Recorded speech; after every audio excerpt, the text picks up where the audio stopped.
প্রিয় ছাত্রছাত্রী, তোমাদের সকলকে আমার ইউটিউব চ্যানেলে স্বাগত। মাত্র তোমাদের জিওগ্রাফি সেমিস্টার 3 2026 উচ্চ মাধ্যমিকের জিওগ্রাফি পরীক্ষা হয়ে গেছে। সেমিস্টার 3 উত্তরগুলি তোমাদের সঙ্গে শেয়ার করছি, দেখে নাও। সবকটি উত্তরই করা আছে। প্রথম, আমি যে সেটটা নিয়েছি তার ক্ষেত্রে প্রথম যে প্রশ্নটা আছে, যখন দুটি সন্নিহিত হিমবাহর পার্শ্ব গ্রাফ রেখা একত্রিত হয় তখন সে গঠন করে মধ্য গ্রাফ রেখা। 2 নম্বর, আমরা জাস্ট উত্তরগুলোকে তোমাদের সঙ্গে শেয়ার করছি। জাস্ট এটা হচ্ছে উত্তর হবে 2 কার। 3 নম্বর যে প্রশ্নটা আছে সেক্ষেত্রে তোমাদের উত্তর যে অপশনটা মেলাতে বলেছে সেটা অপশন বি হবে। একেরটা এতে যাবে, দুয়েরটা বিতে, তিনেরটা দিতে, আর চারটা সিতে। 4 নম্বর যে প্রশ্নটা আছে সেক্ষেত্রে তোমাদের অপশন হবে সি, শীতল বায়ু, উষ্ণ বায়ু, নাতিশীতোষ্ণ ঘূর্ণবাজনিত বায়ু।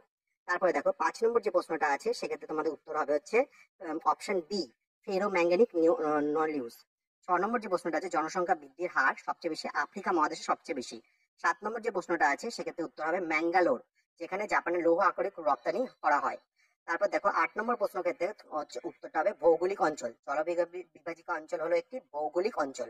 তারপর 9 নম্বর প্রশ্নটা ন্যাশনাল ডায়েরি ডেভেলপমেন্ট 1965 সালে হয়। ভাকরা নাঙ্গল হচ্ছে পাঞ্জাবের উপর অবস্থিত। তারপর দেখো 11 নম্বর যে প্রশ্নটা আছে স্তম্ভ মেলানোর ক্ষেত্রে, সেক্ষেত্রে হচ্ছে অপশন সি, একটা দিতে আছে, দুয়েরটা সি, তিনেরটা এ, চারটা বি। 12 নম্বর প্রশ্নটার ক্ষেত্রে উত্তর হবে হচ্ছে ওয়াই। 12 নম্বর প্রশ্নের ক্ষেত্রে উত্তর হবে অপশন ডি ওয়াই। 13 নম্বর প্রশ্নের ক্ষেত্রে উত্তর হচ্ছে জলাশয়, মৃত্তিকা, উদ্ভিদের